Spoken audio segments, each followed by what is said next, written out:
Every single man I've ever come across in my life at one point completely loses himself. And this could be happening to you right now. This actually happened to me very recently. And it doesn't matter if you're younger, my age, or even older. At some point, you can lose yourself entirely. But there's one common denominator when this happens, and that is there's no mission, there's no goal, there's no aspiration. And this is critical. It's important that you have a mission. It's something that you're going to have your entire life as a man. Doesn't matter what age you are, you get older, or you accomplish missions, you have to keep busy. You have to keep busy with your project. You got to keep moving.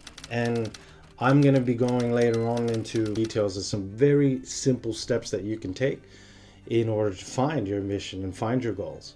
It's not that hard. It does take some courage and it takes some work. The main reasons why you have to have these missions, these daily tasks and rituals that are wrapped around your goals is because you'll just slip into degeneracy. You'll just slip into complacency.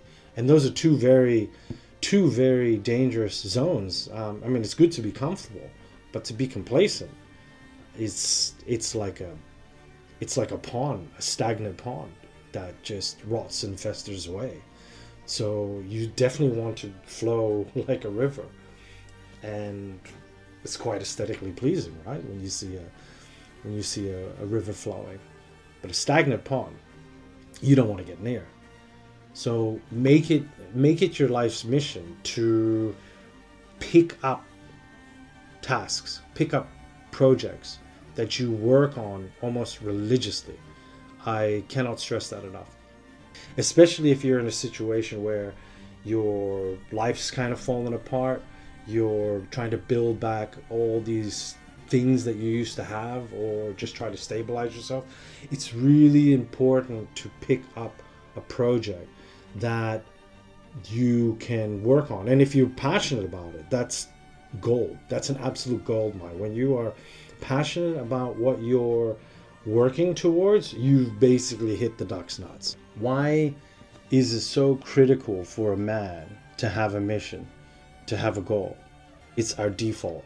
It is our default as a human being to require missions every step of the way. And this actually began when we were hunter-gatherers. We've been hunter-gatherers or cavemen for the longest period of time of our existence, which lasted about 12 million years. It was only the last 12,000 years where we had the agricultural revolution, where things started to shift and change a bit more. The good news is it can be anything you want it to be. It can be creative, it can be scientific, it can be technical. The list goes on. Like, find out what mission serves your personality and experiment a little bit and have a little bit of fun along the way. But what's important is to work and discover what that mission is. It is critical. And if you're not even sure, that's okay. Try anything and everything. Just work on something. So there's a lot of value that you can gain and achieve when you have missions, when you have projects. You really pick up a lot of different elements that you never realize how valuable and how much they can serve you later with different tasks. Like now, I have some basic skills of video editing that started 20 years ago. Before that, I almost didn't touch any video editing. So now I feel a little bit more confident in creating these videos from a editing point of view over my speech right now. I have to work on that, the conversation that we have together here. If you come across this and you take one thing away, that is to find your mission in life. Find it as a man and hold yourself accountable to that mission. The simple curse is you're going to need to have a mission and a goal your whole life, because not every mission and not every goal lasts 10 years, 5 years, 20 years. They're all different. They all fit within different timelines. So you will need to have a perpetual mindset of creating new missions along the way. You might be asking yourself, how can I find my mission? I don't even know what I'm passionate about. Don't be scared. That's okay. This is actually a really great starting point. You can be experimental. You can start off as experimental as you want within your own constraints. So be a little bit realistic about it.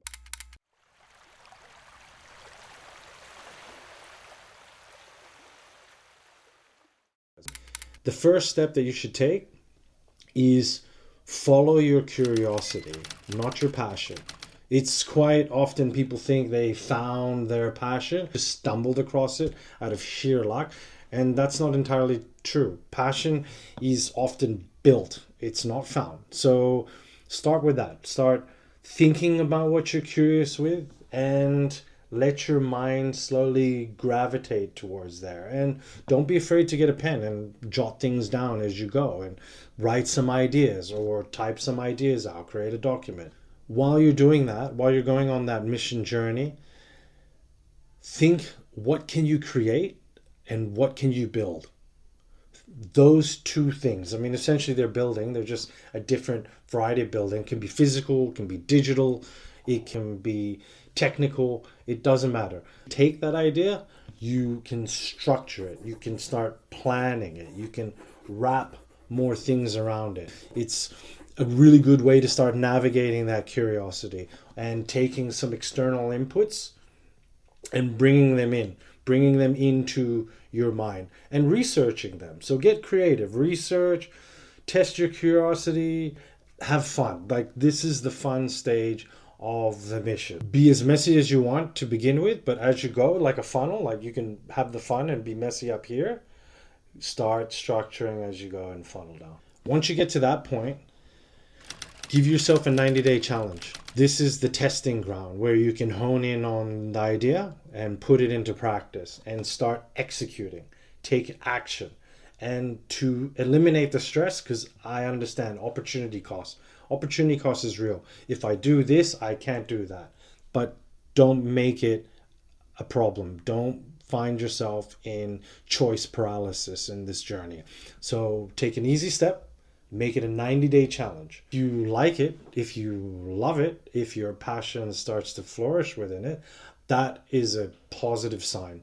And what's great was when you're giving yourself that 90-day challenge and you're in discovery mode, be committed, be dedicated, and you will find the sweet spot. And the sweet spot is when it's not too easy, because if it's too easy, you'll get bored. And if it's too hard, too difficult, you'll quit. So finding a sweet spot somewhere right bang smack in the middle, you're onto something. You're actually onto something. Once you put action into that idea, you're breathing life into it. You're giving it a reality. You're bringing it actually into reality. That's what you're doing with that idea. If it doesn't meet those things, simple. Scrap it. Start from step one again and follow another path of your curiosity and get creative again. Jot it down and structure. 90-day challenge. Find the sweet spot and then continue on there for life or for the indefinite future. If that works out better than you expected, and you will know, you'll feel it inside. If that works out, what you can then do is start looking at scaling and growing that mission. I mean, it could be a business idea. It could be an art idea and how you turn your art passion into a business, right? It can be anything. That's the fun part. It can absolutely be anything. So that's when you will know when you can grow it, scale it, and start to really share it out into the world. Through all those steps, especially when you're in the execution stage of your mission and your goals, you will actually be problem solving as you go. It's not really until you start to grow and scale that you will find yourself that problem solving skills really need to become more fine-tuned. But that's okay. That's why we're taking baby steps. And you will learn valuable lessons and skills along the way.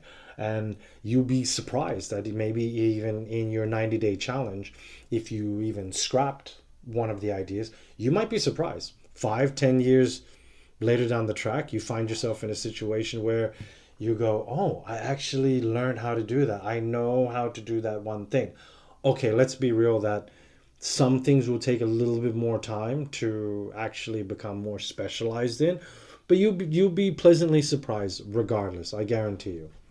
And this is something that you can do over and over again until you find a sweet spot or until you've accomplished this mission and you're on to the next mission, right? Like buying a house when you're financially stable, or going on a holiday that you dream of, or doing something with a group of people that requires a bunch of collaborative skills, right?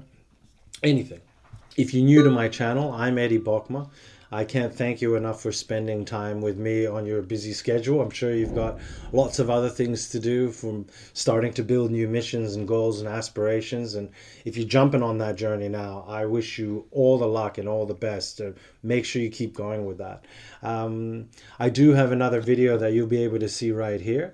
And in that video, I give a little bit more of an in-depth introduction about myself and things that I'm doing and other steps that I'm taking to build myself back to recovery. The mission, as you can tell, is giving you this quality content and making sure that I adhere to, these challenges that I set myself of getting you the information that I hope is as valuable it is for me, it is for you. So I really wanted to say thank you so much, and there's going to be more to come, so stay tuned. Have a great day. Thank you.